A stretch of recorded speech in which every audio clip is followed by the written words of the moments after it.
Super prime at ನೈಟ್ನಲ್ಲಿ ಇವತ್ತು ಇಡೀ ದಿನದ ಪ್ರಮುಖ ಬೆಳವಣಿಗೆಗಳ ಎಲ್ಲ ವಿಶೇಷ ವರದಿಗಳನ್ನು ಒಂದೊಂದಾಗಿ ತೋರಿಸ್ತಾ ಹೋಗ್ತೀವಿ. ಆದರೆ ಅದಕ್ಕೂ ಮೊದಲು ರಾಜ್ಯ, ದೇಶ ಹಾಗೂ ವಿದೇಶಗಳಲ್ಲಿ ನಡೆದ ಪ್ರಮುಖ ಸುದ್ದಿಗಳನ್ನು ಟಾಪ್ 18 ಸುದ್ದಿಯಲ್ಲಿ ನೋಡ್ತಾ ಹೋಗೋಣ.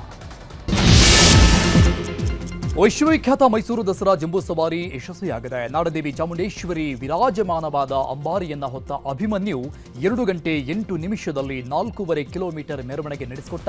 ಮೈಸೂರು ಅರಮನೆಯಿಂದ ಬನ್ನಿ ಮಂಟಪದವರೆಗೂ ಅಂಬಾರಿ ಕಣ್ತುಂಬಿಕೊಳ್ಳಲು ಜನಸಾಗರವೇ ನೆರೆದಿತ್ತು.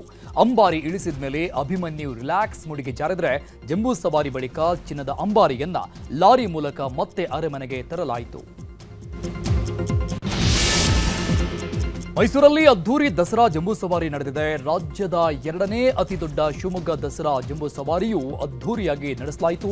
ನಂದಿ ಧ್ವಜಕ್ಕೆ ಪೂಜೆ ಸಲ್ಲಿಸುವ ಮೂಲಕ ಜಿಲ್ಲಾ ಉಸ್ತುವಾರಿ ಸಚಿವ ಮಧು ಬಂಗಾರಪ್ಪ ಚಾಲನೆ ಕೊಟ್ಟರು.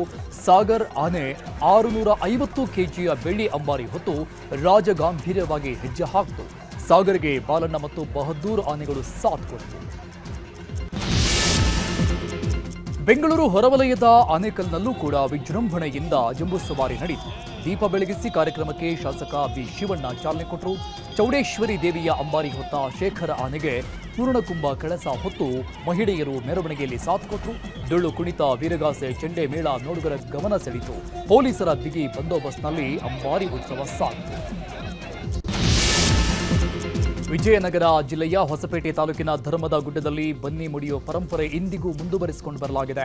ತಾಲೂಕಿನ ನಾನಾ ಭಾಗಗಳಿಂದ ದೇವರ ಪಲ್ಲಕ್ಕಿಗಳು ಧರ್ಮದ ಗುಡ್ಡಕ್ಕೆ ಬಂದು ಬನ್ನಿ ಮುಡಿಯಲಾಗುತ್ತೆ. ಪಲ್ಲಕ್ಕಿಯ ಉತ್ಸವ ಮೂರ್ತಿಗಳಿಂದ ಬನ್ನಿ ಗಿಡದ ಸುತ್ತ ಪ್ರದಕ್ಷಿಣೆ ಹಾಕಲಾಯಿತು. ಈ ವೇಳೆ ನೂರಾರು ಸಂಖ್ಯೆಯಲ್ಲಿ ಭಕ್ತರು ನೆರೆದಿದ್ರು. ದೇವರುಗಳ ಬನ್ನಿ ಮುಡಿಯೋ ದೃಶ್ಯ ಡ್ರೋನ್ ಕ್ಯಾಮೆರಾದಲ್ಲಿ ಸೆರೆಯಾಗಿದೆ. ಕೋಲಾರ ತಾಲೂಕು ಆಡಳಿತ ವತಿಯಿಂದ ಗ್ರಾಮೀಣ ದಸರಾ ವಿಜಯದಶಮಿ ಆಚರಣೆ ಮಾಡಲಾಗಿದೆ. ಬನ್ನಿ ಮರದ ಎಲೆಗಳಿಗಾಗಿ ಜನರು ಮುಗಿಬಿದ್ರು. ವಿಜಯದಶಮಿ ಆಚರಣೆಯಲ್ಲಿ 20ಕ್ಕೂ ಹೆಚ್ಚು ಶಕ್ತಿ ದೇವತೆಗಳ ಪಲ್ಲಕ್ಕಿ ಮೆರವಣಿಗೆ ನಡೆಯಿತು. ದಾವಣಗೆರೆಯಲ್ಲಿ ವಿಜಯದಶಮಿ ಸಂಭ್ರಮ ಕಳೆಗಟ್ಟಿತ್ತು. ಶೋಭಾಯಾತ್ರೆಯಲ್ಲಿ ಹಿಂದೂಗಳು ಶಕ್ತಿ ಪ್ರದರ್ಶನ ಮಾಡಿದರು. ಆರ್ಎಸ್ಎಸ್ಗೆ 100 ವರ್ಷ ತುಂಬಿದ್ದು ನಾಗ್ಪುರದಲ್ಲಿ ಶತಮಾನೋತ್ಸವ ಆಚರಣೆ ಅತ್ಯಂತ ವೈಭವದಿಂದ ನಡೆಯಿತು. ಕಾರ್ಯಕ್ರಮದಲ್ಲಿ ಆರ್ಎಸ್ಎಸ್ ಮುಖ್ಯಸ್ಥ ಮೋಹನ್ ಭಾಗವತ್ ಸೇರಿದಂತೆ ಹಲವರು ಭಾಗಿಯಾದರು. ಇದೇ ವೇಳೆ ಮಾತನಾಡಿದ ಮೋಹನ್ ಭಾಗವತ್, ದೇಶದಲ್ಲಿ ಸಮುದಾಯಗಳನ್ನು ಪ್ರಚೋದಿಸುವುದು ಒಪ್ಪಲ್ಲ. ನೇಪಾಳದಂತಹ ಕ್ರಾಂತಿ ಯಾವುದೇ ಬದಲಾವಣೆ ತರೋದಿಲ್ಲ. ಪಹಲ್ಗಾಮ್ ದಾಳಿಯಲ್ಲಿ ಭಯೋತ್ಪಾದಕರು ಹಿಂದೂಗಳನ್ನ ಧರ್ಮ ಕೇಳಿಕೊಂಡ್ರು. ನಾವು ತಕ್ಕ ಉತ್ತರ ಕೊಟ್ಟಿದ್ದೇವೆ ಅಂತ ಹೇಳಿದ್ದಾರೆ. ಆರ್ಎಸ್ಎಸ್ ಶತಮಾನೋತ್ಸವ ಆಚರಣೆಗೆ ಕಾಂಗ್ರೆಸ್ ವಿರೋಧ ವ್ಯಕ್ತಪಡಿಸಿದೆ. ಸಂಘದ ಏಕೈಕ ಸಾಧನೆ ಅಂದ್ರೆ ಸುಳ್ಳು ಮತ್ತು ಪ್ರಚಾರ. ಇದು ಇತಿಹಾಸವನ್ನ ತಿರುಚುವ ಪ್ರಯತ್ನವಾಗಿದೆ. 100 ವರ್ಷಗಳಾದ್ರೂ ಆರ್ಎಸ್ಎಸ್ ಭಾರತದ ಸ್ವಾತಂತ್ರ್ಯ, ಪ್ರಜಾಪ್ರಭುತ್ವಕ್ಕೆ ಕೊಟ್ಟಿದ್ದು ಶೂನ್ಯ ಕೊಡುಗೆ. ಅವರ ಏಕೈಕ ಪರಂಪರೆ ಸುಳ್ಳು ಅಂತ ಪ್ರಿಯಾಂಕ್ ಖರ್ಗೆ, ಬಿಕೆ ಹರಿಪ್ರಸಾದ್ ಲೇವಡಿ ಮಾಡಿದ್ದಾರೆ. ರಾಜ್ಯದಲ್ಲಿ ಜಾತಿ ಜನಗಣತಿ ಜಟಾಪಟಿ ಜೋರಾಗಿದೆ. ಈ ಕುರಿತು ಧಾರವಾಡದಲ್ಲಿ ಮಾತನಾಡಿದ ಕೇಂದ್ರ ಸಚಿವ ಪ್ರಹ್ಲಾದ್ ಜೋಶಿ, ಅಕ್ಟೋಬರ್ 27ರಿಂದ ದೇಶದಲ್ಲಿ ಜನಗಣತಿ ಆರಂಭ ಆಗಲಿದೆ. ಆದರೆ ರಾಜ್ಯ ಕಾಂಗ್ರೆಸ್ ಸರ್ಕಾರ ನಡೆಸ್ತಾ ಇರುವ ಜಾತಿ ಗಣತಿಗೆ ಬೆಲೆ ಇಲ್ಲ ಅಂತ ಹೇಳಿದ್ರು. ನೆಹರು ಮೀಸಲಾತಿ ವಿರುದ್ಧ ಪತ್ರ ಬರೆದಿದ್ರು. ರಾಜೀವ್ ಗಾಂಧಿ ಲೋಕಸಭೆಯಲ್ಲೇ ಮೀಸಲಾತಿ ವಿರುದ್ಧ ಮಾತಾಡಿದ್ರು ಅಂತ ಕೈ ನಾಯಕರಿಗೆ ಟಾಂಗ್ ಕೊಟ್ಟಿದ್ದಾರೆ. ಹಿಂದೂಗಳ ರಕ್ಷಣೆಗಾಗಿ ಶಸ್ತ್ರಾಸ್ತ್ರ ಇಟ್ಟುಕೊಳ್ಳಿ ಎಂಬ ರಾಜ್ಯಸಭಾ ಸದಸ್ಯ ನಾರಾಯಣ ಸಾಬ್ ಭಾಂಡೆಗೆ ಹೇಳಿಕೆ ಕೊಟ್ಟಿದ್ರು. ಈ ಹೇಳಿಕೆಗೆ ಬಿಕೆ ಹರಿಪ್ರಸಾದ್ ಕಿಡಿಕಾರಿದ್ದಾರೆ. ಹಿಂದೂಗಳು ಶಸ್ತ್ರಾಸ್ತ್ರಗಳನ್ನ ಇಟ್ಟುಕೊಳ್ಳಬೇಕಿರೋದು ಆರ್ಎಸ್ಎಸ್ ವಿರುದ್ಧ. ಆದರೆ ಅವರೇ ಶಸ್ತ್ರಾಸ್ತ್ರಗಳನ್ನ ಇಟ್ಟುಕೊಂಡು ಹಲವು ದಂಗೆ ಸೃಷ್ಟಿಸಿದ್ದಾರೆ. ಇಂಥವರ ವಿರುದ್ಧ ದೇಶದ್ರೋಹದ ಕಾನೂನಡಿ ಕೇಸ್ ದಾಖಲಿಸಬೇಕು ಅಂತ ಕಿಡಿಕಾರಿದೆ. ದೇಶದಾದ್ಯಂತ ಓಟ್ ಚೋರಿ ಕದನ ಕಿಚ್ಚು ಹಚ್ಚಿದೆ. ಬೆಂಗಳೂರಿನ ಪುಲಕೇಶಿ ನಗರದಲ್ಲಿ ಕಾಂಗ್ರೆಸ್ ಓಟ್ ಚೋರಿ ಸಹಿ ಸಂಗ್ರಹ ಅಭಿಯಾನ ಆಯೋಜನೆ ಮಾಡಿದೆ. ಇದರಲ್ಲಿ ರಾಜ್ಯ ಕಾಂಗ್ರೆಸ್ ಉಸ್ತುವಾರಿ ರಣದೀಪ್ ಸುರ್ಜೇವಾಲಾ ಭಾಗಿಯಾಗಲಿದ್ದಾರೆ. ಬೆಳಗ್ಗೆ 11:30ಕ್ಕೆ ಆಗಮಿಸುವ ಸುರ್ಜೇವಾಲಾ ಅಭಿಯಾನದಲ್ಲಿ ಪಾಲ್ಗೊಂಡು ಸಂಜೆ 4 ಗಂಟೆಗೆ ವಾಪಸ್ಸಾಗಲಿದ್ದಾರೆ. ಒಳ ಮೀಸಲಾತಿ ಅವೈಜ್ಞಾನಿಕ ವರ್ಗೀಕರಣ ಆರೋಪದ ಹಿನ್ನೆಲೆ ಕಾಂಗ್ರೆಸ್ ಸರ್ಕಾರದ ವಿರುದ್ಧ ಅಲೆಮಾರಿ ಸಮುದಾಯ ಸಿಡಿದೆದ್ದಿದೆ. 1% ಮೀಸಲಾತಿ ನೀಡುವಂತೆ ಆಗ್ರಹಿಸಿ ಜಂತರ್ ಮಂತರ್ನಲ್ಲಿ ಹೋರಾಟ ನಡೆಸಿದರು. ಹಳೆ ಕಾಂಗ್ರೆಸ್ ಕಚೇರಿ ಮುತ್ತಿಗೆಗೆ ಯತ್ನ ಕೂಡ ನಡೆಯಿತು. ಈ ವೇಳೆ ಉದ್ರಿಕ್ತ ಪ್ರತಿಭಟನಾಕಾರರನ್ನ ಬ್ಯಾರಿಕೇಡ್ ಹಾಕಿ ದೆಹಲಿ ಪೊಲೀಸರು ತಡೆದರು. ಗುಜರಾತ್ನ ಭುಜ್ ಮಿಲಿಟರಿ ಕ್ಯಾಂಪ್ಗೆ ಇವತ್ತು ರಾಜನಾಥ್ ಸಿಂಗ್ ಭೇಟಿ ನೀಡಿದ್ರು. ವೀರ ಯೋಧರ ಜೊತೆ ಶಸ್ತ್ರಾಸ್ತ್ರ ಪೂಜೆ, ವಿಜಯದಶಮಿ ಆಚರಣೆ ಮಾಡಿದ್ರು. ಆಪರೇಷನ್ ಸಿಂಧೂರ್ ಕಾರ್ಯಾಚರಣೆ ಯಶಸ್ವಿಯಾಗಿದೆ. ಭಾರತೀಯ ಪಡೆಗಳು ಯಾವಾಗ ಎಲ್ಲಿ ಬೇಕಾದರೂ ಪಾಕ್ ಮೇಲೆ ದಾಳಿ ಮಾಡುವ ಶಕ್ತಿ, ಸಾಮರ್ಥ್ಯ ಹೊಂದಿದೆ ಎಂಬ ಸಂದೇಶವನ್ನ ಜಗತ್ತಿಗೆ ರವಾನಿಸಿದೆ ಅಂತ ಹಾಡಿ ಹೋಗಲಿದ್ದಾರೆ. ನ್ಯೂಯಾರ್ಕ್ನ ಲಾಗಾರ್ಡಿಯಾ ವಿಮಾನ ನಿಲ್ದಾಣದ ರನ್ವೇನಲ್ಲಿ 2 ಡೆಲ್ಟಾ ವಿಮಾನಗಳು ಪರಸ್ಪರ ಡಿಕ್ಕಿ ಹೊಡೆದುಕೊಂಡಿದ್ದಾವೆ. ಈ ಅಪಘಾತದಲ್ಲಿ ಒಬ್ಬರು ಗಾಯಗೊಂಡಿದ್ದಾರೆ. ಡೆಲ್ಟಾ ಏರ್ಲೈನ್ಸ್ ಘಟನೆಯ ಬಗ್ಗೆ ಯಾವುದೇ ಹೇಳಿಕೆ ಕೊಟ್ಟಿಲ್ಲ. ಈ ಘಟನೆ ಸುರಕ್ಷತಾ ಕಳವಳಗಳನ್ನು ಹುಟ್ಟುಹಾಕಿದೆ. ಮಾರ್ಚ್ನಲ್ಲಿ ಡೆಲ್ಟಾ ವಿಮಾನದ ರೆಕ್ಕೆ ಲ್ಯಾಂಡಿಂಗ್ ಸಮಯದಲ್ಲಿ ರನ್ವೇಗೆ ಡಿಕ್ಕಿ ಹೊಡೆದಿತ್ತು. ಬಿಜೆಪಿ ಭಾರತದ ಪ್ರಜಾಪ್ರಭುತ್ವದ ರಚನೆಯನ್ನ ನಾಶಪಡಿಸುತ್ತಿದೆ ಅಂತ ಕಾಂಗ್ರೆಸ್ ನಾಯಕ ರಾಹುಲ್ ಗಾಂಧಿ ಆರೋಪ ಮಾಡಿದ್ದಾರೆ. ಕೊಲಂಬಿಯಾದ ಇಐಎ ವಿಶ್ವವಿದ್ಯಾಲಯದಲ್ಲಿ ಮಾತನಾಡಿದ ಅವರು, ಭಾರತದಲ್ಲಿ ಪ್ರಜಾಪ್ರಭುತ್ವದ ಮೇಲಿನ ದಾಳಿ ದೊಡ್ಡ ಅಪಾಯವಾಗಿದೆ. ಚೀನಾದಂತೆ ಜನರ ಧ್ವನಿಯನ್ನ ಅಡಗಿಸುವುದು, ಸರ್ವಾಧಿಕಾರಿ ವ್ಯವಸ್ಥೆಯನ್ನ ನಡೆಸಲು ಆಗಲ್ಲ. ನಮ್ಮ ಸಂವಿಧಾನ ಅದನ್ನ ಒಪ್ಪಿಕೊಳ್ಳೋದಿಲ್ಲ ಅಂತ ಹೇಳಿದ್ದಾರೆ. ಮಧ್ಯಪ್ರದೇಶದ ಉಜ್ಜಯಿನಿಯಲ್ಲಿ ದುರ್ಗಾ ಮಾತೆ ಉತ್ಸವದ ವೇಳೆ ಚಂಬಲ್ ನದಿಯಲ್ಲಿ ಟ್ರ್ಯಾಕ್ಟರ್ ಪಲ್ಟಿಯಾಗಿದೆ. 2 ಮೃತಪಟ್ಟಿದ್ದಾರೆ, 4 ಗಾಯಗೊಂಡಿದ್ದಾರೆ. ದುರ್ಗಾ ಮಾತೆಯ ಜಲೋತ್ಸವದಲ್ಲಿ ಯುವಕರು ಹಾಗೂ ಮಕ್ಕಳು ಬಂದಿದ್ರು. ಈ ವೇಳೆ ಟ್ರಾಲಿ ಸಮೇತ ಟ್ರ್ಯಾಕ್ಟರ್ ನದಿಗೆ ಬಿದ್ದು 12 ಜನ ಮೃತಪಟ್ಟಿದ್ದಾರೆ. ಪಾಕಿಸ್ತಾನ ಆಕ್ರಮಿತ ಕಾಶ್ಮೀರದಲ್ಲಿ ಪಾಕಿಸ್ತಾನ ಸರ್ಕಾರದ ವಿರುದ್ಧ ಹಿಂಸಾತ್ಮಕ ಪ್ರತಿಭಟನೆ ಮುಂದುವರೆದಿದೆ. ಹಿಂಸಾಚಾರದಲ್ಲಿ ಇದುವರೆಗೂ 12 ನಾಗರಿಕರು ಮೃತಪಟ್ಟಿದ್ದು, ಪ್ರತಿಭಟನಾಕಾರರು, ಪತ್ರಕರ್ತರು ಹಾಗೂ ಪೊಲೀಸರು ಹಲ್ಲೆ ನಡೆಸಿದ್ದಾರೆ. ಕೊಲ್ಲೂರು ಮೂಕಾಂಬಿಕಾ ದೇವಾಲಯಕ್ಕೆ ಬಿಜೆಪಿ ಮುಖಂಡ ಅಣ್ಣಾಮಲೈ ಭೇಟಿ ನೀಡಿದ್ದು, ಮೂಕಾಂಬಿಕೆಯ ದರ್ಶನ ಪಡೆದು ವಿಶೇಷ ಪೂಜೆ ನೆರವೇರಿಸಿದ್ರು. ಈ ಹಿಂದೆ ಅಣ್ಣಾಮಲೈ ಉಡುಪಿಯಲ್ಲಿ ಎಸ್ಪಿ ಆಗಿ ಕರ್ತವ್ಯ ನಿರ್ವಹಿಸಿದ್ರು. ಹೀಗಾಗಿ ದೇವಾಲಯದ ಆಡಳಿತ ಮಂಡಳಿ ವತಿಯಿಂದ ಅಣ್ಣಾಮಲೈಗೆ ವಿಶೇಷ ಗೌರವ ಸಲ್ಲಿಕೆ ಮಾಡಲಾಯಿತು. ಅಹಮದಾಬಾದ್ನಲ್ಲಿ ಭಾರತ ಮತ್ತು ವೆಸ್ಟ್ ಇಂಡೀಸ್ ಮೊದಲ ಟೆಸ್ಟ್ ಪಂದ್ಯ ನಡೀತಾ ಇದೆ. ಟಾಸ್ ಗೆದ್ದು ಬ್ಯಾಟಿಂಗ್ ಆಯ್ದುಕೊಂಡ್ರು. ಮೊದಲ ಇನ್ನಿಂಗ್ಸ್ನಲ್ಲಿ ವೆಸ್ಟ್ ಇಂಡೀಸ್ ಕೇವಲ 162 ರನ್ಗಳಿಗೆ ಆಲ್ಔಟ್ ಆಯಿತು. ಮೊಹಮ್ಮದ್ ಸಿರಾಜ್ 4, ಜಸ್ಪ್ರೀತ್ ಬುಮ್ರಾ 3 ವಿಕೆಟ್ ಪಡೆದು ವೆಸ್ಟ್ ಇಂಡೀಸ್ ಆಟಗಾರರನ್ನ ಕಂಟ್ರೋಲ್ ಮಾಡಿದ್ರು. ಬ್ಯಾಟಿಂಗ್ ಮಾಡ್ತಾ ಇರುವ ಇಂಡಿಯಾ 2 ವಿಕೆಟ್ ನಷ್ಟಕ್ಕೆ 121 ರನ್ ಕಲೆ ಹಾಕಿದೆ. ಕನ್ನಡಿಗ ಕೆಎಲ್ ರಾಹುಲ್ ಅರ್ಧ ಶತಕ ಗಳಿಸಿ ಕ್ರೀಸ್ನಲ್ಲಿದ್ದಾರೆ. ಐತಿಹಾಸಿಕ ವಿಶ್ವವಿಖ್ಯಾತ ಮೈಸೂರು ಜಂಬೂ ಸವಾರಿ ಯಶಸ್ವಿಯಾಗಿ ಸಂಪನ್ನಗೊಂಡಿದೆ. ಲಕ್ಷಾಂತರ ಜನರ ಎದುರು ಚಿನ್ನದ ಅಂಬಾರಿಯಲ್ಲಿ ನಾಡದೇವತೆಯನ್ನ ಬೆನ್ನ ಮೇಲೆ ಕೂರಿಸಿಕೊಂಡು ಅಭಿಮನ್ಯು ಜಂಬೂ ಸವಾರಿಯನ್ನ ಅದ್ಧೂರಿಯಾಗಿ ನಡೆಸಿಕೊಟ್ಟ. ಭೀಮನ ತುಂಟಾಟ, ಕಾವೇರಿ, ರೂಪ, ಧನಂಜಯ, ಗೋಪಿ ಆನೆಗಳ ತಾಳ್ಮೆಗೆ ಜನ ಜೈಕಾರ ಹಾಕಿದ್ದಾರೆ.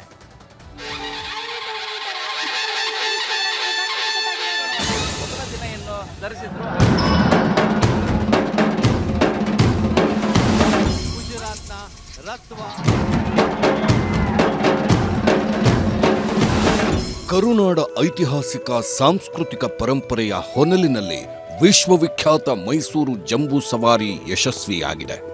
ನಾಡ ದೇವತೆ ಚಾಮುಂಡೇಶ್ವರಿ ಶಕ್ತಿಯ ಆರಾಧನೆ, ಶಾಂತಿ ಭಕ್ತಿಯ ವೈಭವದ ಪವಿತ್ರ ಪ್ರತಿಷ್ಠಿತ ನಾಡಹಬ್ಬ ಮತ್ತು ಜಂಬೂ ಸವಾರಿ ಸಂಪನ್ನಗೊಂಡಿದೆ. ಪೊಲೀಸರ ಜಾಣ್ಮೆ, ಲಕ್ಷಾಂತರ ಜನರ ತಾಳ್ಮೆ, ಕಲಾ ತಂಡಗಳ ಕಲಾಸ್ಮರಣೆ, 416ನೇ ಜಂಬೂ ಸವಾರಿ ಪರಿಪೂರ್ಣವಾಗಿ ನಡೆದಿದೆ.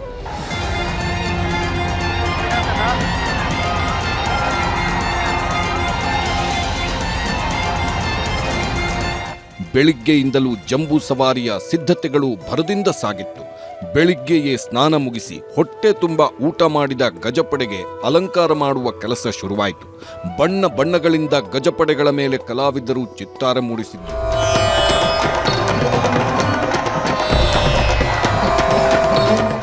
ಬೆಳಿಗ್ಗೆ 8:20 ಚಾಮುಂಡಿ ಬೆಟ್ಟದಿಂದ ನಾಡದೇವತೆಯ ಉತ್ಸವ ಮೂರ್ತಿಯನ್ನ ಬಿಗಿ ಭದ್ರತೆಯಲ್ಲಿ ಭವ್ಯ ಮೆರವಣಿಗೆ ಮೂಲಕ ಅರಮನೆಯತ್ತ ಸಾಗಿ ಬಂತು. ಅರಮನೆಗೆ ಬರುವವರೆಗೂ ಜನ ರಸ್ತೆ ಬದಿ ಸಾಲುಗಟ್ಟಿ ನಿಂತು ಕೈಮುಗಿದು ನಮಿಸ್ತಿದ್ರು.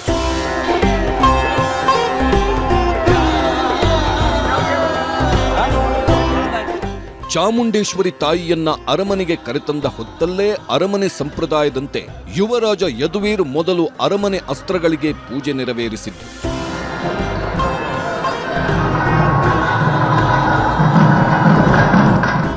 ಒಂದು ಕಡೆ ಯದುವೀರ್ ಒಡೆಯರ್ ಪೂಜೆ ನಡೆಸುತ್ತಿದ್ರೆ, ಇನ್ನೊಂದು ಕಡೆ ಅಂಬಾವಿಲಾಸ ಅರಮನೆ ಆವರಣದಲ್ಲಿ ಜಟ್ಟಿ ಕಾಳಗಾನು ಜೋರಾಗಿತ್ತು. ಅರಮನೆ ಮೇಲೆ ನಿಂತು ರಾಜಮಾತೆ ಪ್ರಮೋದಾದೇವಿ ಯದುವೀರ್ ಪತ್ನಿ ಪುತ್ರ ಜಟ್ಟಿಗಳ ವಜ್ರಮುಷ್ಟಿ ಕಾಳಗವನ್ನ ಕಣ್ತುಂಬಿಕೊಂಡು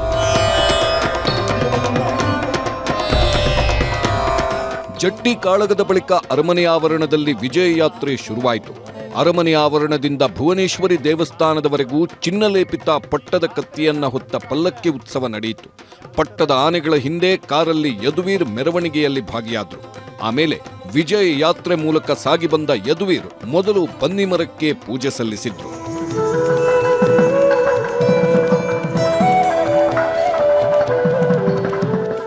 ಬನ್ನಿಮರಕ್ಕೆ ಪೂಜೆ ನಡೆಯುತ್ತಿರೋ ಹೊತ್ತಲ್ಲೇ ಅಂಬಾರಿಯನ್ನ ಹೊತ್ತು ಸಾಗಲು ಅಭಿಮನ್ಯು ಮತ್ತು ಆತನ 13 ಗೆಳೆಯರು ಸಜ್ಜಾಗಿ ಅರಮನೆ ಆವರಣಕ್ಕೆ ಬಂದರು.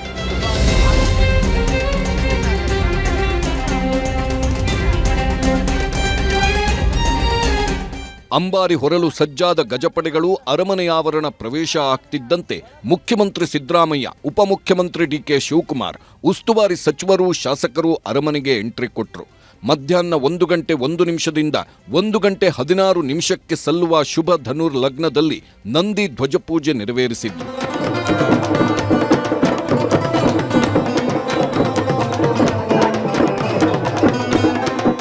ಇನ್ನೊಂದು ಕಡೆ ಜಂಬೂ ಸವಾರಿಗೆ ನಿಶಾನೆ ಆನೆಗಳಾದ ಧನಂಜಯ ಮತ್ತು ಗೋಪಿ ಆನೆಗಳು ಎಂಟ್ರಿ ಕೊಟ್ಟವು. ಸಾಲಾನೆಗಳ ನಾಯಕನಾಗಿ ಮಹೇಂದ್ರ, ಧನಂಜಯ, ಗೋಪಿ ಜೊತೆ ಸೇರ್ಕೊಂಡ. ಆಮೇಲೆ ಲಕ್ಷ್ಮಿ ಆನೆ, ಹೇಮಾವತಿ, ಪ್ರಶಾಂತ ಸೇರ್ಕೊಂಡ. ಆಮೇಲೆ ಬಂದಿದ್ದೆ ಭೀಮ.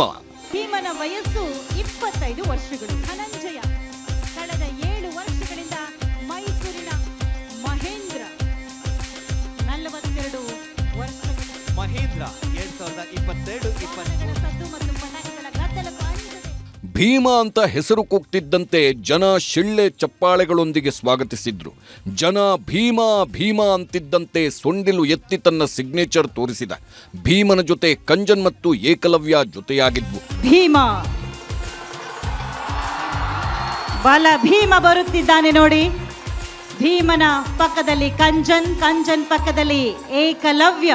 ಗಜಪಡೆಗಳೆಲ್ಲ ಜಂಬೂ ಸವಾರಿಗೆ ಬರ್ತಿದ್ರೆ ಇನ್ನೊಂದು ಕಡೆ ಭಾರತ ಮತ್ತು ಕರ್ನಾಟಕದ ಜಿಲ್ಲೆಗಳ ಇತಿಹಾಸ ಸಾರುವ ಸ್ತಬ್ಧ ಚಿತ್ರಗಳ ಮೆರವಣಿಗೆ ಜನರನ್ನ ಮಂತ್ರಮುಗ್ಧರನ್ನಾಗಿಸಿತು.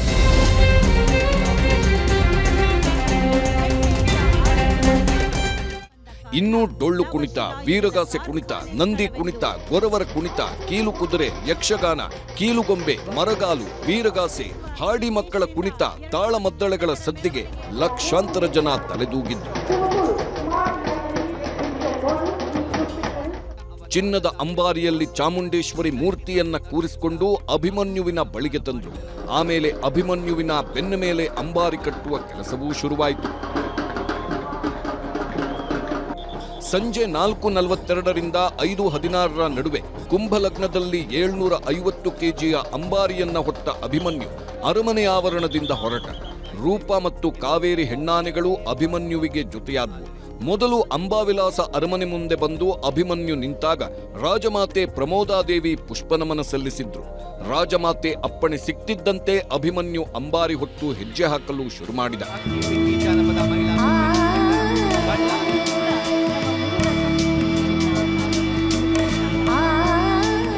ಅರಮನೆ ಮುಂದೆ ಮುಖ್ಯಮಂತ್ರಿ ಸಿದ್ದರಾಮಯ್ಯ 8ನೇ ಬಾರಿಗೆ ದಸರಾ ಜಂಬೂ ಸವಾರಿಗೆ ಚಾಲನೆ ನೀಡಿದ್ರು. ಉಪಮುಖ್ಯಮಂತ್ರಿ ಡಿಕೆ ಶಿವಕುಮಾರ್, ಯುವರಾಜ ಯದುವೀರ್, ಉಸ್ತುವಾರಿ ಸಚಿವರು, ಅಧಿಕಾರಿಗಳು ಅಂಬಾರಿಯಲ್ಲಿ ನಾಡದೇವತೆಯನ್ನ ಹೊತ್ತ ಅಭಿಮನ್ಯುವಿಗೆ ಪುಷ್ಪನಮನ ಸಲ್ಲಿಸಿದ್ರು. ಆಮೇಲೆ ಜಂಬೂ ಸವಾರಿ ಮೆರವಣಿಗೆಯ ಕಳೆ ಶುರುವಾಯಿತು.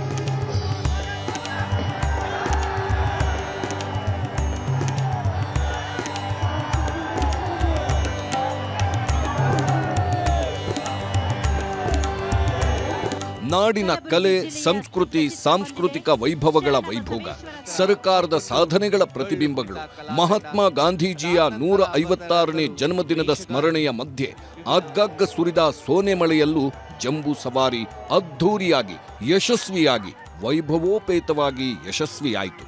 ಮೈಸೂರಿಗೆ ಹುಟ್ಟಿರೋದ್ರಿಂದ ಸಾರ್ಥಕ ಆಯ್ತು. ಜೈ ಚಾಮುಂಡೇಶ್ವರಿಗೆ! ಜೈ ಚಾಮುಂಡೇಶ್ವರಿ! ಜೈ ಚಾಮುಂಡೇಶ್ವರಿಗೆ! ಜೈ ಚಾಮುಂಡೇಶ್ವರಿಗೆ! ಜಂಬೂ ಸವಾರಿ ಸಂಪನ್ನವಾಗ್ತಿದ್ದಂತೆ ಬನ್ನಿ ಮಂಟಪದ ಮೈದಾನದಲ್ಲಿ ರಾತ್ರಿ ಪಂಜಿನ ಕವಾಯಿತು ಜನರನ್ನ ಮಂತ್ರಮುಗ್ಧರನ್ನಾಗಿಸಿತು. ಬೆಂಗಳೂರಲ್ಲಿ ನಡೆದ ಆರ್ಸಿಬಿ ಕಾಲ್ತುಳಿತ ಪ್ರಕರಣ, ಕರೂರಿನಲ್ಲಾದ ರಾಜಕೀಯ ರ್ಯಾಲಿ ಕಾಲ್ತುಳಿತ ಪ್ರಕರಣವನ್ನ ಗಂಭೀರವಾಗಿ ಪರಿಗಣಿಸಿತ್ತು ಪೊಲೀಸ್ ಇಲಾಖೆ. ಹಾಗಾಗಿನೇ ಲಕ್ಷ ಜನ ಸೇರಿದ ಜಂಬೂ ಸವಾರಿ ಮೆರವಣಿಗೆಗೆ ಬಿಗಿ ಭದ್ರತೆ ಹಾಕಿದ್ರು. ಸಣ್ಣ ಪುಟ್ಟ ನೂಕಾಟ ತಳ್ಳಾಟಗಳಾಯಿತು. ಕೆಲವರು ಸುಸ್ತಾಗಿ ಅಸ್ವಸ್ಥರೂ ಆದ್ರು. ತಕ್ಷಣ ಆರೋಗ್ಯ ಸಿಬ್ಬಂದಿ ಆಂಬ್ಯುಲೆನ್ಸ್ಗಳ ವ್ಯವಸ್ಥೆಯೂ ಇದ್ದಿದ್ರಿಂದ, ತಕ್ಷಣ ಆಸ್ಪತ್ರೆಗೆ ಸೇರಿಸಿದ್ರಿಂದ ಎಲ್ಲವೂ ಸುಲಲಿತವಾಗಿ ನಡೆಯಿತು. ಒಟ್ಟಾರೆ 6,500 ಪೊಲೀಸರು, 1,700 ವಿಶೇಷ ಭದ್ರತಾ ಪಡೆಗಳು, ಡ್ರೋನ್ ಕಣ್ಗಾವಲಿನಲ್ಲಿ ಕಿಂಚಿತ್ತೂ ಭದ್ರತೆಗೆ ಚ್ಯುತಿ ಬರದಂತೆ ಪೊಲೀಸರು ಜಂಬೂ ಸವಾರಿಯ ಯಶಸ್ವಿಗೆ ಕಾರಣರಾದರು. ಲಕ್ಷಾಂತರ ಜನಾನೂ ತಾಳ್ಮೆಯಿಂದ ಜಂಬೂ ಸವಾರಿಯ ಯಶಸ್ಸಿಗೂ ಕಾರಣೀಭೂತರಾದರು. Bureau report, news 18. ಬಹುಮತದ ಕಾಂಗ್ರೆಸ್ ಸರ್ಕಾರ ಅಕ್ಟೋಬರ್ಗೆ 2.5 ವರ್ಷ ಪೂರ್ಣಗೊಳಿಸಲಿದೆ. 2.5 ವರ್ಷ ಪೂರ್ಣವಾಗ್ತಾ ಇದ್ದಂತೆ ಮುಖ್ಯಮಂತ್ರಿ ಬದಲಾವಣೆ ಆಗುತ್ತೆ ಅಂತ ಡಿಕೆ ಶಿವಕುಮಾರ್ ಆಪ್ತರು ಭವಿಷ್ಯ ಹೇಳ್ತಾ ಇದ್ದಾರೆ. ನಾನೇ 5 ವರ್ಷ ಸಿಎಂ ಅಂತ ಸಿದ್ದರಾಮಯ್ಯ ಹೇಳಿದ್ರೆ ಸಿಎಂ ಹೇಳಿದ್ದೇ ಫೈನಲ್ ಅಂದ್ರು ಡಿಸಿಎಂ. ಆದ್ರೆ ಹೈಕಮಾಂಡ್ನ 3 ನಾಯಕರು ಎಲ್ಲವನ್ನು ನಿರ್ಧರಿಸ್ತಾರೆ ಅಂತ ಹರಿಪ್ರಸಾದ್ ಕೊಟ್ಟ ಹೇಳಿಕೆ ಈಗ ಮತ್ತಷ್ಟು ಪ್ರಶ್ನೆ ಹುಟ್ಟುಹಾಕಿದೆ. 2ನೇ ಸಾರಿ ಮುಖ್ಯಮಂತ್ರಿ ಆಗಲ್ಲ ಅಂತ ಕಾಗೆ ಕೂತ್ಬಿಟ್ಟದೆ ನನ್ನ ಕಾರ್ನಲ್ಲಿ ಅಂತ ಚೀಫ್ ಮಿನಿಸ್ಟರ್ಗಿರಿ ಹೋಗ್ತದೆ ಅಂದ್ರು. ಬಜೆಟ್ ಮಂಡಿಸಲ್ಲ ಅಂತಂದ್ರು. ಬಜೆಟ್ ಮಂಡಿಸಿದೆ, ಅದಾದ್ಮೇಲೆ 2 ವರ್ಷ ಇದ್ದೆ. ಈಗ ಮತ್ತೆ ಚೀಫ್ ಮಿನಿಸ್ಟರ್ ಆಗಿ 2.5 ವರ್ಷ ಇದ್ದೀವಿ. ಇನ್ನೂ 2.5 ವರ್ಷ ಇತ್ತು. ಡಿಕೆ ಸಿಎಂ ಆಗ್ತಾರೆ ಅಂತ ನಾವೆಲ್ಲ ಅನ್ಕೊಂಡಿದ್ವಿ. ಡಿಕೆ ನಮಗೆ ತಿಳಿದ ಮಟ್ಟಿಗೆ ಹೈಕಮಾಂಡ್ ಅಲ್ಲಿ 2.5 ವರ್ಷ ಅವರು 2.5 ವರ್ಷ ಇವರು ಅಂತ ಹೇಳಿದ್ರು. ಮಂಡ್ಯ ಕಾಂಗ್ರೆಸ್ ಮುಖಂಡ ಡಿಕೆಶಿ ಅವರ ಆಪ್ತ ಶಿವರಾಮೇಗೌಡ ನವೆಂಬರ್ಗೆ ಡಿಕೆ ಶಿವಕುಮಾರ್ ಸಿಎಂ ಆಗೇ ಆಗ್ತಾರೆ ಅಂತ ನಿನ್ನೆಯಷ್ಟೇ ಹೇಳಿದ್ರು. ಆದ್ರೆ ಮುಂದಿನ ವರ್ಷಾನು ಮೈಸೂರು ದಸರಾದಲ್ಲಿ ನಾನೇ ಸಿಎಂ ಆಗಿರ್ತೀನಿ ಅಂತ ಸಿದ್ದರಾಮಯ್ಯ ಉತ್ತರ ಕೊಟ್ಟಿದ್ರು.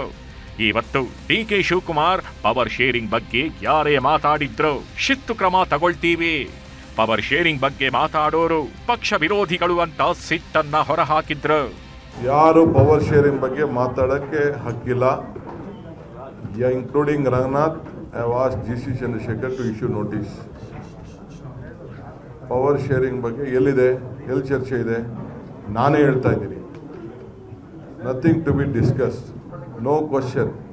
ಸಿದ್ದರಾಮಯ್ಯನವ್ರು ಏನು ಹೇಳಿದ್ದಾರೆ ಅದೇ ಮಾತು. ಆ ಮಾತು ಮೇಲೆ ಇಲ್ಲಿ ಯಾವ ಥರದ್ದು ಯಾರು ಚರ್ಚೆಯನ್ನು ಮಾಡಬಾರ್ದು. ಯಾರು ಮಾತಾಡ್ತಾ ಇದ್ದಾರೆ ಅವ್ರ ಪಕ್ಷಕ್ಕೆ ಡ್ಯಾಮೇಜ್ ಮಾಡ್ತಾ ಇದ್ದಾರೆ. ಅವ್ರ ಪರವಾಗಿ ಮಾತಾಡಿದ್ರು ಡ್ಯಾಮೇಜೇ, ನನ್ನ ಪರವಾಗಿ ಮಾತಾಡಿದ್ರು ಡ್ಯಾಮೇಜೇ. ಇದ್ರ ಬಗ್ಗೆ ಚರ್ಚೆ ಮಾಡಿರೋರು ಎಲ್ಲ ಪಕ್ಷದ ವಿರೋಧಿ ಕೆಲಸ ಮಾಡ್ತಾ ಇದ್ದಾರೆ. ಬೆಂಗಳೂರು ಕಾಂಗ್ರೆಸ್ ಕಚೇರಿಯಲ್ಲಿ ಡಿಕೆ ಶಿವಕುಮಾರ್ ಹೀಗೆ ಹೇಳಿಕೆ ಕೊಟ್ಟ ಮರುಕ್ಷಣವೇ ಡಿಕೆ ಹರಿಪ್ರಸಾದ್ ಅಚ್ಚರಿ ಹೇಳಿಕೆ ಕೊಟ್ರು. ಮುಖ್ಯಮಂತ್ರಿಗಳ ಕುರ್ಚಿ ಹಂಚಿಕೆ ವಿಷಯ ಮೂವರಿಗಷ್ಟೇ ಗೊತ್ತಿದೆ, ನಾವ್ಯಾರು ಮಾತಾಡಂಗಿಲ್ಲ ಅಂತ ಸೂಚನೆಗಿದೆ ಅಂತ ಟ್ವಿಸ್ಟ್ ಇಟ್ರು. ಪವರ್ ಶೇರಿಂಗು ಏನಾದರೂ ಆ ವಿಚಾರ ಗೊತ್ತಿದ್ರೆ ಅದು 3 ಜನಕ್ಕೆ ಗೊತ್ತಿರ್ತಕ್ಕಂಥದ್ದು. ಸೋನಿಯಾ ಗಾಂಧಿ ಅವ್ರಿಗೆ, ರಾಹುಲ್ ಗಾಂಧಿ ಅವ್ರಿಗೆ, ಮಲ್ಲಿಕಾರ್ಜುನ್ ಖರ್ಗೆ ಅವ್ರಿಗೆ. ಬೇರೆಯವರೆಲ್ಲರೂ ಸಹ ಮಾತಾಡಬಾರ್ದು ಅಂತ ಈಗಾಗಲೇ ಚೇತಾವಣಿ ಆಲ್ ಇಂಡಿಯಾ ಕಾಂಗ್ರೆಸ್ ಕಮಿಟಿ ಅವ್ರು ಕೊಟ್ಟಿದ್ದಾರೆ. ಕೆಲವರಿಗೆ ಈ ಶಿಸ್ತಿನ ಬಗ್ಗೆ ಗೊತ್ತಿದೆಯೋ ಇಲ್ಲೋ ಗೊತ್ತಿಲ್ಲ. ಇದಕ್ಕೆಲ್ಲ ಉತ್ತರ ಇನ್ಚಾರ್ಜ್ ಆಗಿರ್ತಕ್ಕಂಥ ಸುರ್ಜೇವಾಲಾ ಅವರು ಕೊಡ್ತಾರೆ. ಮುಖ್ಯಮಂತ್ರಿಯಾಗಿರುವ ಸಿದ್ದರಾಮಯ್ಯ ನವೆಂಬರ್ಗೆ ಡಿಕೆ ಶಿವಕುಮಾರ್ ಅವರಿಗೆ ಕುರ್ಚಿ ಬಿಟ್ಟುಕೊಡ್ತಾರೆ ಅನ್ನೋ ಕೂಗೆದ್ದಿದೆ. ಬಿಹಾರ್ನ ಚುನಾವಣೆ ಆದ್ಮೇಲೆ ರಾಜ್ಯದಲ್ಲಿ ಪವರ್ ಶೇರಿಂಗ್ ಗ್ಯಾರಂಟಿ ಅಂತ ಕಾಂಗ್ರೆಸ್ನವರೇ ಶುರು ಮಾಡಿದ್ದಾರೆ. ಇದಕ್ಕೆ ಪುಷ್ಟಿ ಕೊಡೋ ಥರ ಬಿಜೆಪಿ ಪಕ್ಷದ ಸಾಮಾಜಿಕ ಜಾಲತಾಣಗಳಲ್ಲಿ ನವೆಂಬರ್ ಕ್ರಾಂತಿಗೆ ಸಜ್ಜಾದ ಬಂಡ ಹಾಗೂ ಭ್ರಷ್ಟರು ಅಂತಾನು ಪೋಸ್ಟ್ ಹಾಕಿದೆ. ಬಿಜೆಪಿಯವರ ಹೇಳಿಕೆಗೂ ಡಿಸಿಎಂ ತಿರುಗೇಟು ಕೊಟ್ರು. ಬಿಜೆಪಿ ಪಾರ್ಟಿ ಬಿಜೆಪಿ ಕ್ರಾಂತಿನ ಅವ್ರು ಚರ್ಚೆ ಮಾಡ್ಕೊಂಡು ಹೋಗ್ಲಿ. ಬಿಜೆಪಿ ಪಾರ್ಟಿ ಏನೇನಿದೆ, ಅವ್ರ ಇಂಟರ್ನಲ್ ಪ್ರಾಬ್ಲಮ್ಸ್ ಏನಿದೆ ಅದನ್ನೆಲ್ಲ ಚರ್ಚೆ ಮಾಡಿಕೊಂಡು ಅವ್ರ ಮನೇನ ಹೊಲ್ಕೊಳ್ಳಿ, ರಿಪೇರಿ ಬೇಕಾದ್ರೆ ಸೂಜಿ ದಾರ 2 ಕಳಿಸ್ಕೊಡ್ತೀನಿ, ಹೊಲ್ಕೊಂಡು ರೆಡಿ ಮಾಡ್ಕೊಳ್ಳಿ ಅವರು. ಪವರ್ ಶೇರಿಂಗ್ ಚರ್ಚೆ ಮಧ್ಯೇನೆ ಇವತ್ತು ಮೈಸೂರು ಜಂಬೂ ಸವಾರಿಯಲ್ಲಿ ಸಿಎಂ ಡಿಸಿಎಂ ಒಟ್ಟಿಗೆ ಕಾಣಿಸಿಕೊಂಡ್ರು. ಒಟ್ಟಿಗೆ ಅರಮನೆ ಆವರಣಕ್ಕೆ ಬಂದು ನಂದಿ ಧ್ವಜಕ್ಕೆ ಪೂಜೆಯನ್ನು ನೆರವೇರಿಸಿದ್ರು.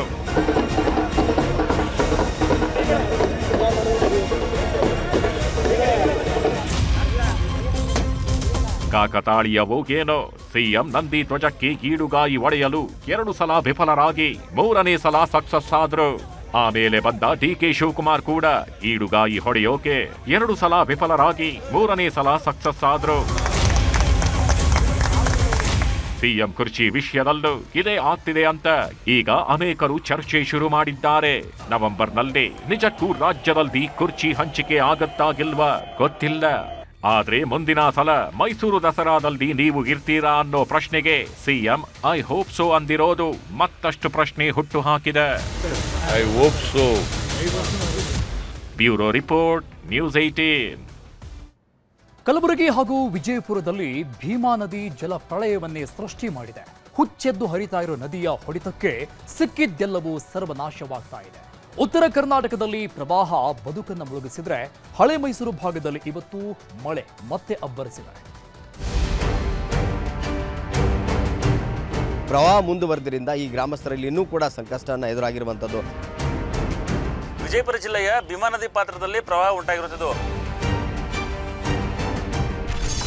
ನೆರೆ ನಿಂತ ಊರಲ್ಲಿ ನರಕ ದರ್ಶನ. 30 ಮನೆಗೆ ನುಗ್ಗಿದ ನೀರು, ಬೀದಿಗೆ ಬಿದ್ದ ಬದುಕು. ಕಲಬುರಗಿ ಜಿಲ್ಲೆಯಲ್ಲಿ ಈ ಬಾರಿ ಪ್ರವಾಹ ರೂಪದ ಸುನಾಮಿ ಎದ್ದಿದೆ. ಒಂದ್ ಕಡೆ ಮಹಾರಾಷ್ಟ್ರದಿಂದ ಬರ್ತಿರೋ ಮಳೆ ನೀರು, ಇನ್ನೊಂದ್ ಕಡೆ ಸುತ್ತಮುತ್ತ ಜಿಲ್ಲೆಯಿಂದ ನುಗ್ತಿರೋ ನೆರೆ ನರಕ. ಇವೆಲ್ಲದರಿಂದ ಕಲಬುರಗಿ ಜಿಲ್ಲೆ ಅಕ್ಷರಶಃ ದ್ವೀಪದಂತಾಗಿದೆ. ಮಳೆ ಕಮ್ಮಿ ಆದ್ರೂ ನೆರೆ ಮಾತ್ರ ಕಮ್ಮಿ ಆಗ್ತಿಲ್ಲ. ಹೇಳ್ದೆ ಕೇಳ್ದೆ ಭೀಮಾ ನದಿಗೆ ನೀರು ರಿಲೀಸ್ ಮಾಡ್ತಿರೋ ಮಹಾರಾಷ್ಟ್ರ ಸರ್ಕಾರ ಕಲಬುರಗಿ ಜನರ ಬದುಕಲ್ಲಿ ಚೆಲ್ಲಾಟವಾಡ್ತಿದೆ. ಭೀಮೆಯ ಹೊಡೆತಕ್ಕೆ ಸಿಕ್ಕ ಲಕ್ಷಾಂತರ ಜನರ ಬದುಕು ಅಕ್ಷರಶಃ ಸರ್ವನಾಶವಾಗಿ ಹೋಗಿದೆ. ಮಹಾರಾಷ್ಟ್ರದಲ್ಲಿ ಸುರಿತಿರೋ ಮಳೆ ಕಲಬುರಗಿ ಜಿಲ್ಲೆ ಜನರನ್ನ ಹಿಂಡಿ ಹಿಪ್ಪೆ ಮಾಡಿದೆ. ಮಹಾರಾಷ್ಟ್ರದಿಂದ 3,40,000 ಕ್ಯೂಸೆಕ್ ನೀರನ್ನ ಹರಿಬಿಡಲಾಗ್ತಿದ್ದು, ಭೀಮಾ ನದಿ ಹುಚ್ಚೆದ್ದು ಹರಿದಿದೆ. ನದಿ ತೀರದ ಬಹುತೇಕ ಗ್ರಾಮಗಳು ಜಲಾವೃತವಾಗಿದ್ದು, ವಾರ ಕಳೆದರೂ ನೆರೆ ಮಾತ್ರ ತಗ್ತಿಲ್ಲ. ಭೀಮಾ ನದಿಯ ಪ್ರವಾಹಕ್ಕೆ ಜೇವರ್ಗಿ ತಾಲೂಕಿನ ಮಲ್ಲಾಬಿ ಗ್ರಾಮ ಅಕ್ಷರಶಃ ನರಕದಂತಾಗಿದೆ. 30ಕ್ಕೂ ಹೆಚ್ಚು ಮನೆಗಳಿಗೆ ನೀರು ನುಗ್ಗಿದೆ. ಇಡೀ ಗ್ರಾಮವೇ ದ್ವೀಪದಂತಾಗಿದೆ. ಮನೆಯಲ್ಲಿದ್ದ ವಸ್ತುಗಳೆಲ್ಲ ಮಳೆ ನೀರಲ್ಲಿ ಸರ್ವನಾಶವಾಗಿದ್ದು, ತೆಪ್ಪ ಹಾಗೂ ಬೋಟ್ ಮೂಲಕ ಜನರನ್ನ ಸುರಕ್ಷಿತ ಸ್ಥಳಕ್ಕೆ ರವಾನಿಸುತ್ತಿದ್ದಾರೆ. ಮಳೆ ನಿಂತರೂ ಮಳೆ ಹನಿ ನಿಲ್ಲಲಿಲ್ಲ ಅನ್ನೋ ಹಾಗೆ ಆಗಿದೆ ಈ ಒಂದು ರದ್ಯವಾಡಿಗೆ ಗ್ರಾಮಸ್ಥರ ಪಾಡು. ಮಳೆ ನಿಂತರೂ ಇನ್ನೂ ಭೀಮಾ ನದಿಯ ಪ್ರವಾಹ ಮುಂದುವರೆದ್ರಿಂದ ಈ ಗ್ರಾಮಸ್ಥರಲ್ಲಿ ಇನ್ನೂ ಕೂಡ ಸಂಕಷ್ಟವನ್ನು ಎದುರಾಗಿರುವಂಥದ್ದು. ಮನೆಗಳನ್ನು ಬಿಟ್ಟು ಈಗ ಕಾಳಜಿ ಕೇಂದ್ರದತ್ತ ಈಗ ಜನ ಬರೆದಿದ್ದಾರೆ. ಒಂದು ಹೊತ್ತಿಗೆ ಅನ್ನಕ್ಕೂ ಇದು ಹಾಕೊಂತೀವಿ ನಾವು, ಖುಷಿಯಲ್ಲಿ ಬರ್ಬೇಕ್ರಿ. ಹಬ್ಬ ಅಂದ್ರೆ ಹಬ್ಬ. ನಮ್ಮ ಸಣ್ಣ ದೊಡ್ಡ ಮಕ್ಕಳು ಅವ್ರಿ ಏನು ಓದ್ತಾರ, ಅವಕ್ಕೂ ಸಹಿ ಅನ್ನ ಇಲ್ಲ, ಏನೂ ಇಲ್ಲ. ಒಯ್ದ್ರಿ ಅಪ್ಪ, ನಮ್ಮ ಮನ್ಯಾಗ್ರೆ ಕಂಡಬಟ್ಟು ನೀರು ಅವ ರೀ, ಕೆಸರು ಅದ ರೀ, 4 ಮಂದಿ ಮೊಮ್ಮಕ್ಕಳವ, ಮರಗಳವ, ಕುರಿ ಅವ, ಮರಿ ಅವ, ಎಲ್ಲ ಹೈರಾಣಕ್ಕೆ ಬಿದ್ದು ಇಲ್ಲಿ ಬಂದು ನೋಡ್ರಿ. ಕಲಬುರಗಿ ಮಾತ್ರ ಅಲ್ಲ, ವಿಜಯಪುರದಲ್ಲೂ ಭೀಮಾ ನದಿ ರೌದ್ರಾವತಾರ ತಾಳಿದೆ. ಭೀಮೆಯ ಆರ್ಭಟಕ್ಕೆ ಸಿಕ್ಕಿದ್ದೆಲ್ಲವೂ ಸರ್ವನಾಶವಾಗ್ತಿದೆ. ಇಂಡಿ ತಾಲೂಕಿನಲ್ಲಿ ಭೀಮಾ ನದಿ 10 ಅವಾಂತರ ಸೃಷ್ಟಿಸಿದ್ದು, ರೈತರ ಬದುಕು ಬೀದಿಗೆ ಬಿದ್ದಿದೆ. ವಿಜಯದಶಮಿ ಹಬ್ಬದ ಸಂಭ್ರಮದಲ್ಲಿರಬೇಕಿದ್ದ ಜನ ನೆರೆ ನರಕದಿಂದ ಕಣ್ಣೀರು ಹಾಕ್ತಿದ್ದಾರೆ. ಊರೂರುಗಳಿಗೆ ಭೀಮೆ ಜಲ ದಿಗ್ಬಂಧನ ಹಾಕಿದ್ದು, ಮನೆಯಿಂದ ಹೊರಗೆ ಕಾಲಿಡೋದಕ್ಕೂ ಆಗದ ಪರಿಸ್ಥಿತಿ ನಿರ್ಮಾಣವಾಗಿದೆ. ಇಂಡಿ ತಾಲೂಕಿನ ಖೇಡಗಿ ಗ್ರಾಮಕ್ಕೆ ಭೀಮೆಯ ಪ್ರವಾಹ ಆವರಿಸಿದೆ. ಗ್ರಾಮದ ಐತಿಹಾಸಿಕ ಬಸವರಾಜೇಂದ್ರ ಶಿವಾನುಭವ ಮಂಟಪ ಜಲಾವೃತವಾಗಿದ್ದು, ಇಡೀ ಊರಿನ ಜನ ತೆಪ್ಪದಲ್ಲಿ ಓಡಾಡುವಂತಾಗಿದೆ. ಮಹಾರಾಷ್ಟ್ರದ ಅಧಿಕಾರಿಗಳು ಹೇಳ್ದೆ ಕೇಳದೆ ಅಪಾರ ಪ್ರಮಾಣದ ನೀರನ್ನ ಹೊರಬಿಡ್ತಿರೋದ್ರಿಂದ ಮೇಲಿಂದ ಮೇಲೆ ನೆರೆ ಸೃಷ್ಟಿಯಾಗ್ತಿದೆ. ಇಡೀ ರಾಜ್ಯವೇ ಹಬ್ಬದ ಸಂಭ್ರಮದಲ್ಲಿದ್ರೆ ನಾವು ಮಾತ್ರ ಪ್ರವಾಹದಲ್ಲಿ ತತ್ತರಿಸ್ತಿದ್ದೀವಿ ಅಂತ ಆಕ್ರೋಶ ವ್ಯಕ್ತಪಡಿಸಿದ್ದಾರೆ. ವಿಜಯದಶಮಿಯಾದ ಕಾರಣ ದೇವಸ್ಥಾನದ ಅರ್ಚಕರು ಈಜಿಕೊಂಡು ಹೋಗಿ ಜಲಾವೃತವಾದ ದೇವಸ್ಥಾನದಲ್ಲೇ ಪೂಜೆ ನೆರವೇರಿಸಿದ್ದಾರೆ. ವಿಜಯಪುರ ಜಿಲ್ಲೆಯಲ್ಲಿ ಮಳೆಯಿಂದಾಗಿ ಮತ್ತೆ ಮಹಾರಾಷ್ಟ್ರದ ಮಳೆಯಿಂದಾಗಿ ವಿಜಯಪುರ ಜಿಲ್ಲೆಯ ಭೀಮಾ ನದಿ ಪಾತ್ರದಲ್ಲಿ ಪ್ರವಾಹ ಉಂಟಾಗಿರುತ್ತದೆ. ಹಲವು ಗ್ರಾಮಗಳು ಜಲಾವೃತವಾಗಿರುತ್ತದೆ. ನಾನೀಗ ವಿಜಯಪುರ ಜಿಲ್ಲೆಯ ಇಂಡಿ ತಾಲೂಕಿನ ಕೆಡಗಿ ಗ್ರಾಮದಲ್ಲಿದ್ದೇನೆ. ಗ್ರಾಮದಲ್ಲಿ ಕೇವಲ ಮನೆ ಮಠಗಳಲ್ಲ, ದೇವಸ್ಥಾನಗಳು ಸಹಿತ ಜಲಾವೃತವಾಗಿರುತ್ತದೆ. ಸರ್, ಇದು ನಿನ್ನೆಯಿಂದ ಈಗ ಮೊದಲು ಒಂದ್ಸಾರಿ ಬಂದು ಹೋಗಿದೆ ಸರ್ ನೀರು. ಈಗ ಮತ್ತೆ ಹೆಚ್ಚಾಗ್ತಾ ಇದೆ ನೀರು. ಇದರಿಂದ ತುಂಬಾ ಜನರಿಗೆ ನಷ್ಟವಾಗಿದೆ. ದಯವಿಟ್ಟು ಇದಕ್ಕೆ ನೇರ ಸರ್ಕಾರ ಇದಕ್ಕೆ ಪರಿಹಾರವನ್ನು ಘೋಷಿಸಬಹುದು. ಇನ್ನು ಉತ್ತರ ಕರ್ನಾಟಕದ ಪ್ರವಾಹದ ಬಗ್ಗೆ ಮಾತನಾಡಿದ ಸಿಎಂ ಸಿದ್ದರಾಮಯ್ಯ, ನೆರೆ ಸಂತ್ರಸ್ತರಿಗೆ ಪರಿಹಾರ ನೀಡೋದಾಗಿ ಹೇಳಿದ್ದೇನೆ. ಸರ್ಕಾರ ಹಾಗೂ ಎನ್ಡಿಆರ್ಎಫ್ ಫಂಡ್ನಿಂದ ಪರಿಹಾರ ನೀಡಲಾಗುತ್ತೆ. ರಾಜ್ಯದಲ್ಲಿ 10 ಲಕ್ಷ ಹೆಕ್ಟೇರ್ ಬೆಳೆ ಹಾನಿಯಾಗಿದೆ. ಇನ್ನೂ ಪೂರ್ತಿಯಾಗಿ ಸರ್ವೆ ಆಗಿಲ್ಲ ಅಂದ್ರು. ಸರ್ಕಾರದಿಂದ ಮತ್ತು ಎನ್ಡಿಆರ್ಎಫ್ ಫಂಡ್ನಿಂದ ಖುಷ್ಕಿ ಜಮೀನಿಗೆ 17,000 ರೂಪಾಯಿ, ನೀರಾವರಿ ಜಮೀನಿಗೆ 17,500 ರೂಪಾಯಿ ಮತ್ತು ಬಹು ಬೆಳೆ ಬೆಳೀತಕ್ಕಂಥ ಬೆಳೆಗಳಿಗೆ 31,000 ರೂಪಾಯಿ ಕೊಡ್ತೀವಿ ಅಂತಕ್ಕಂಥದ್ದು. ಒಂದು ಹೆಕ್ಟೇರ್ಗೆ ಜಂಟಿ ಸರ್ವೆ ಆದ ತಕ್ಷಣ ಬೆಳೆ ಪರಿಹಾರನ ಕೊಡ್ತೀವಿ. ಒಟ್ನಲ್ಲಿ ಭೀಮೆಯ ಹೊಡೆತಕ್ಕೆ ವಿಜಯಪುರ ಹಾಗೂ ಕಲಬುರಗಿ ಜನ ಕಂಗಾಲಾಗಿದ್ದು, ಮಳೆ ನಿಂತರೂ ನೆರೆ ನರಕ ಮಾತ್ರ ಕಮ್ಮಿ ಆಗ್ತಿಲ್ಲ. ಕಲಬುರಗಿಯಿಂದ ಅರುಣ್ ಕುಮಾರ್ ಕದಂ ಜೊತೆ ಗುರುರಾಜ್, ನ್ಯೂಸ್ 18 ವಿಜಯಪುರ.